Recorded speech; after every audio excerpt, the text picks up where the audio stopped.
Hello po! 3 setup nga kami today and here's our first setup. Located at Tarlac, San Isidro, Tarlac. Yes po, nasa Tarlac ang mga persons. 1.5 oras nga din ang biyahe papunta dito. Maaga-aga nga kami nagbiyahe kasi may isa pang setup.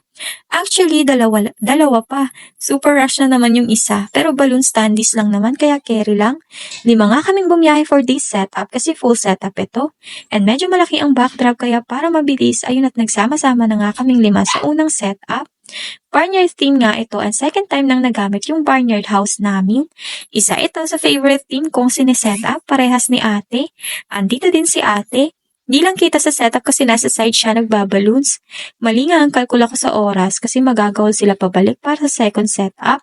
Kaya abangan sa second setup na lang ang story time para doon. Buti nga at nandun sa Angeles si Papa. Tapos may 2 pang team Magilas na reserve kaya na-on call namin sila for second setup. Anyways, kami lang 2 ni Papa Nay ang maiiwan dito sa Tarlac para antayin na ito niyan matapos. Then sila kuya, ate at kapatid ko ang bumiyahe pabalik ng Angeles para sa second setup niyan. Here's the final look po. May mock-up design nga din pala ito, pan-sample ko. Then from mock-up to reality. And the whole final look, ayun lang naman po. Thank you po and bye-bye!